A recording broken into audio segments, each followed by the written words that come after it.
Hello everyone, it is I, the Indomi-Nick Rex.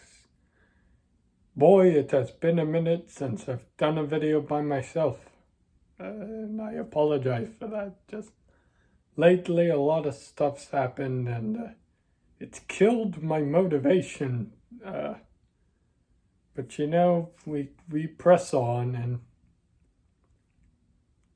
today I am here to impart on you some words of wisdom, just like I used to do.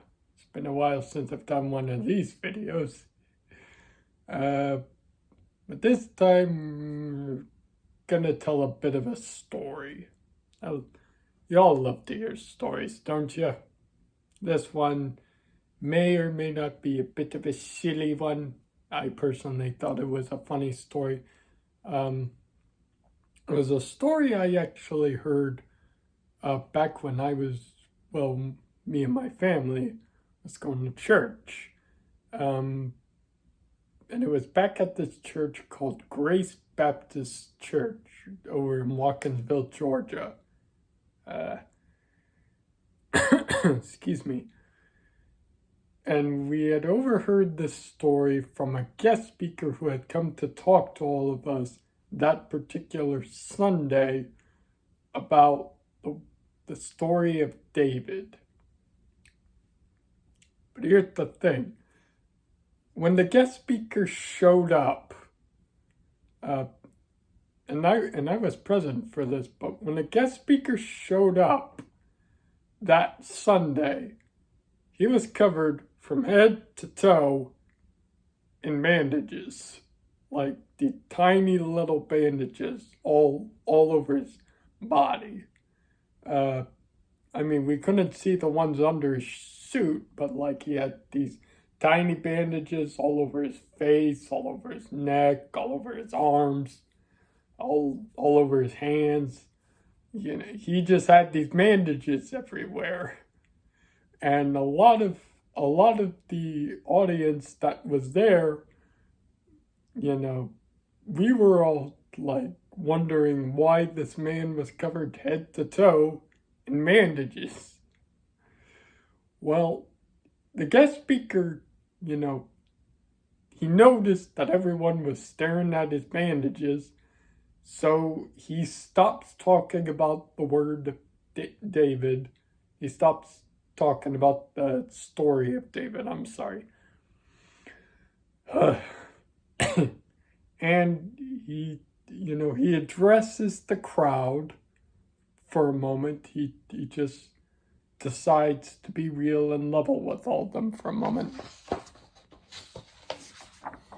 And he asked people, how many of you people out there believe in the book of Genesis that God created every living creature that exists on this earth? Excuse me for a second. There's so many things that are out of order around here. I have to organize so many things that are on this table. Otherwise, I'm never going to be able to I'm never going to be able to function. All right, that's about as organized as it's going to get. Right, he asked the crowd that, and nobody knows where he's going with this. So he then asked the crowd, he asked the audience, how many of you are familiar with ground bees?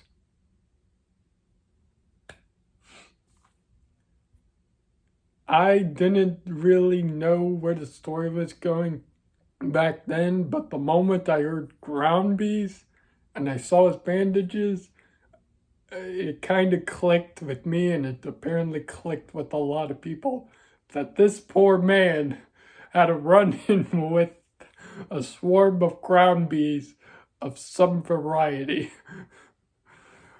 The evidence was there for everyone in that church to see then. Well,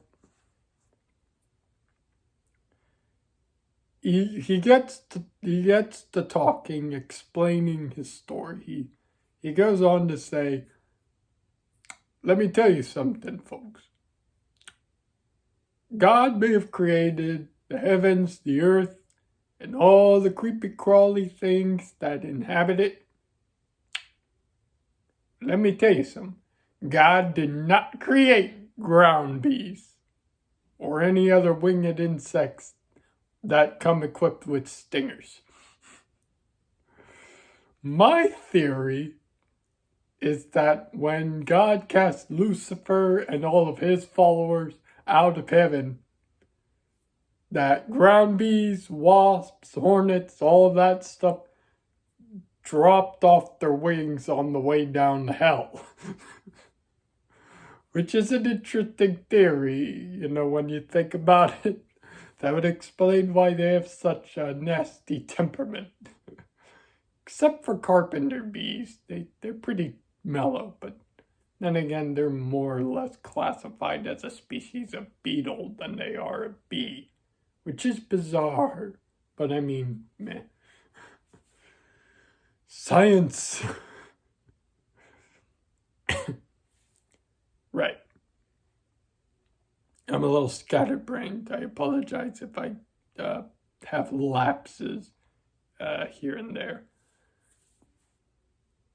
Right, so he tells us that a few of the audience, myself included, we burst out laughing at this. He continues to address the crowd, saying, one summer, this summer, well, not this summer that I'm addressing you people. It's not even summer anymore. It's September.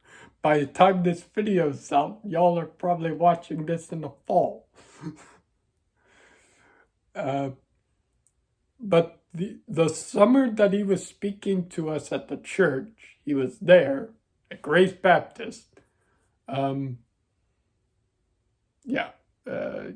summer he was there addressing the crowd, he said, so this summer I had a run-in with these winged insects. And you can see the result. But what I find funny about it is what led me to this.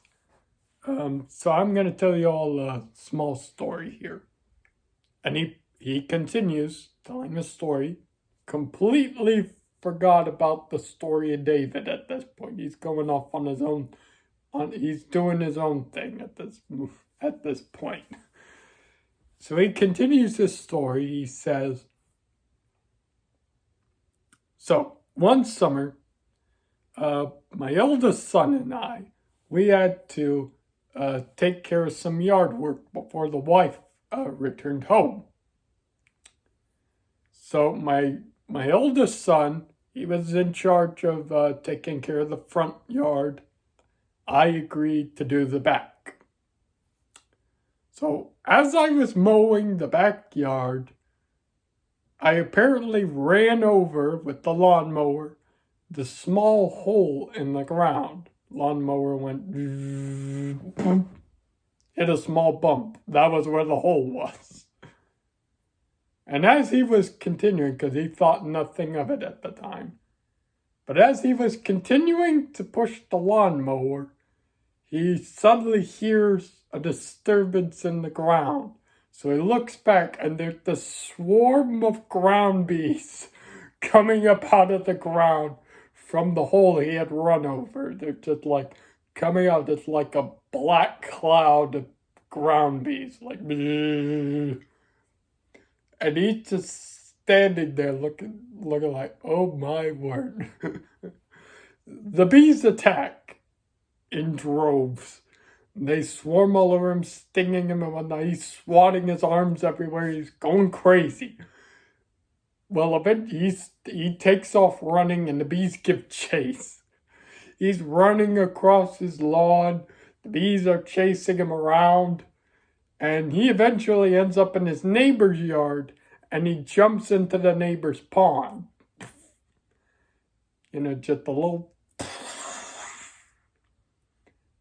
And the bees just hover around the surface of the water, almost as if they were saying to one another, fat boy's gotta come up. Just stay right here. We'll eventually get him.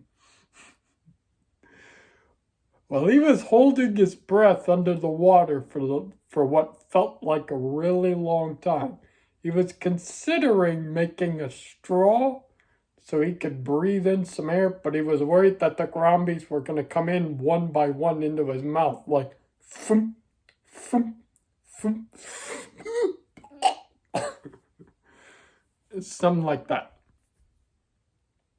He holds his breath out, a little longer, and eventually the bees leave.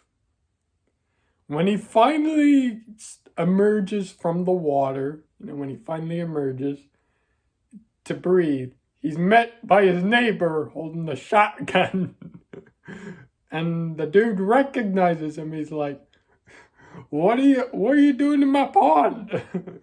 He's like, I got chased here by some ground bees. I'm sorry. They get to talking because the neighbor understands his plight. So he tells the guest speaker this. He tells him that there were these three wise men up at a convenience store up the road. They give wonderful advice, apparently. So he gave a suggestion to the guest speaker that he should go and seek some counsel from the wise men to see how he can handle this problem he's in. Well, the guest speaker, he figured, his wife wasn't going to be back for at least 2 more days. He had a little time to handle this situation before finishing up the rest of the backyard.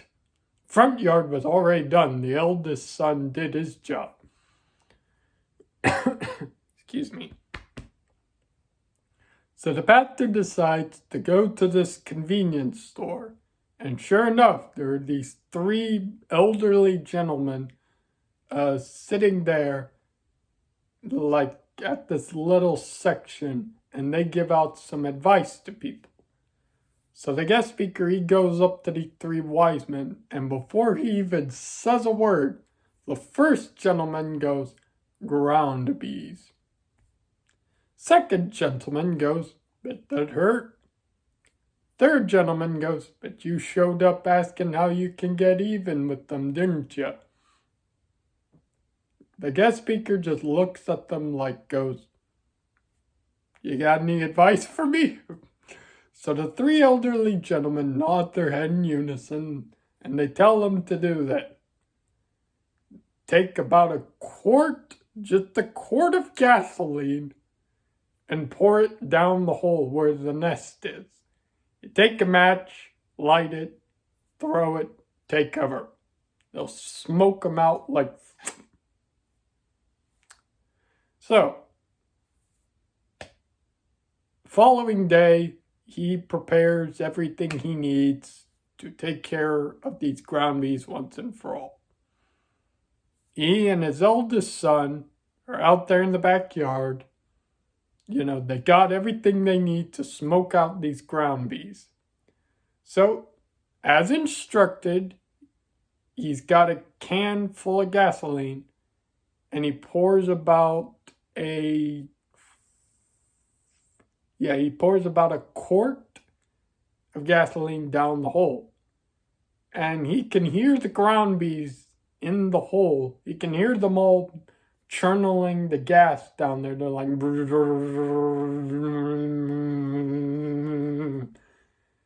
He figures a quart ain't going to be enough. So he tells his eldest son to step back a bit. His eldest son just shakes his head like... He pours another quart of gas down the hole. At this point, the bees are going... They're agitated, but because all this gasoline is on them, their wings are wetted down. They can't fly out of the hole. So they're just making these angered noises like... But they can't fly up. Well, he can still hear them. They're like buzzing around angrily in there. So at this point, he just decides, boop, boop, boop, boop, boop, boop, pour the whole thing in. Yeah, the rest of us in the crowd, we were just like, well, we know where this is going. Because something I forgot to mention at the beginning, we did notice he was covered in bandages, but that wasn't the only thing. But I'll get to that in a moment. So, as instructed, after pouring the entire canister full of gas down the hole where the ground bees live, the pastor, takes his box of matches, takes a match, lights it, tosses it down the hole. Well, instead of a small of cloud, the small that smokes out the bees, he got a column of flame.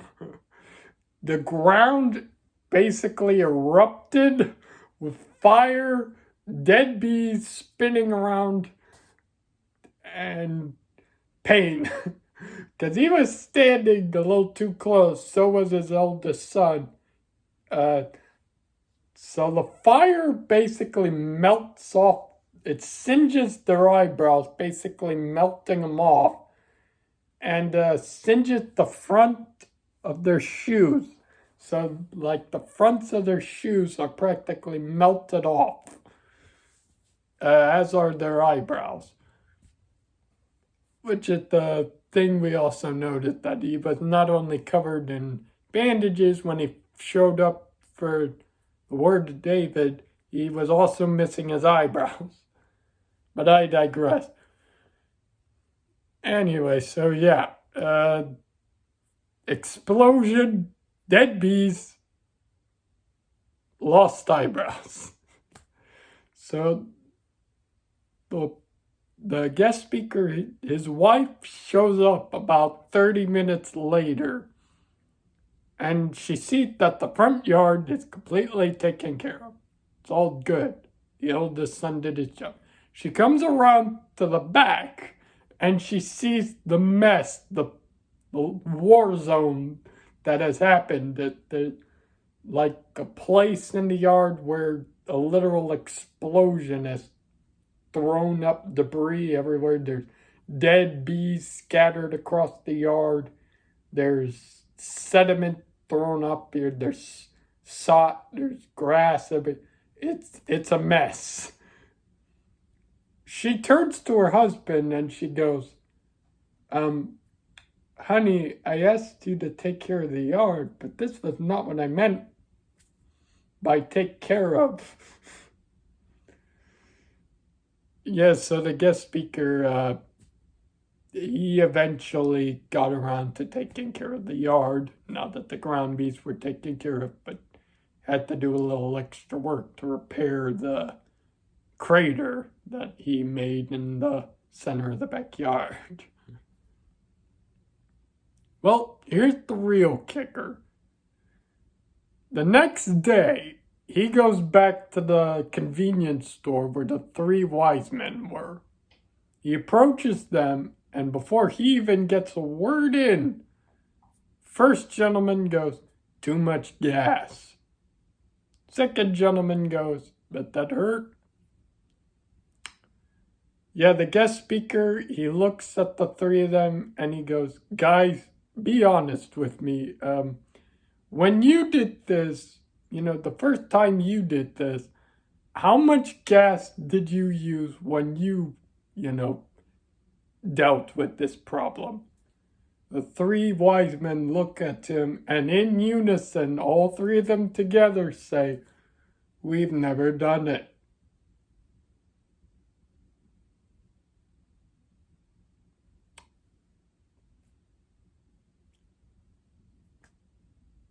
And at this point, everyone in the crowd is just laughing their hats off.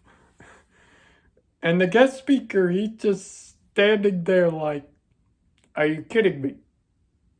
So you mean to tell me that you're telling me how to do something that you yourself have never actually done yourself.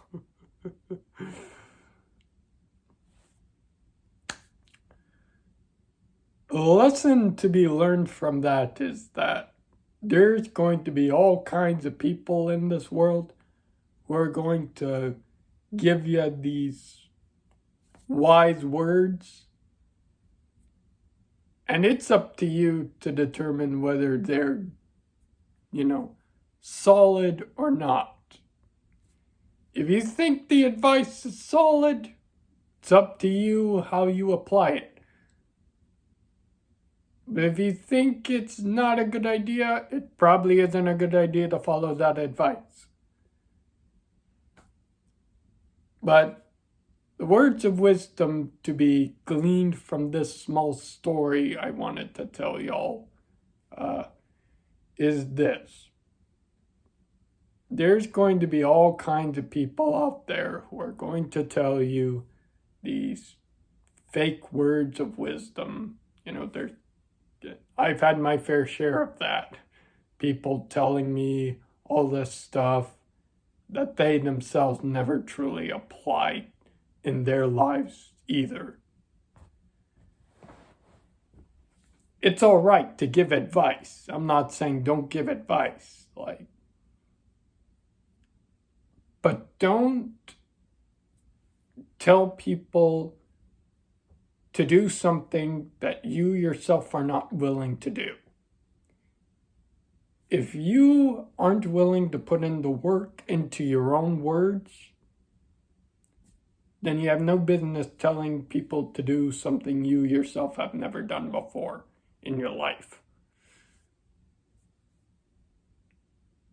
You have to be careful about people spitting empty words,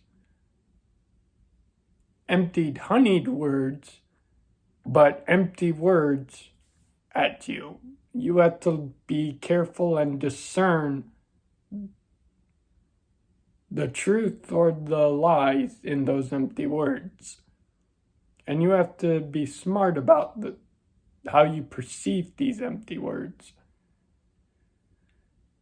Because a lot of people are going to scam you. A lot of people are going to take you for everything you got, and they're going to make you look like an idiot. I speak from experience.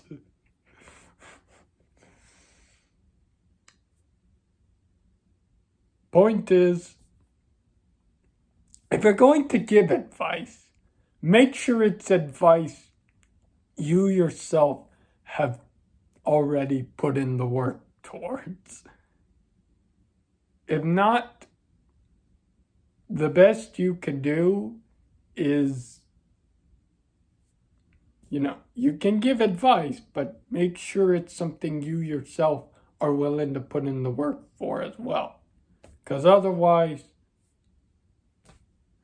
you're just like those 3 wise men at the gas station telling people how to go about fixing their lives.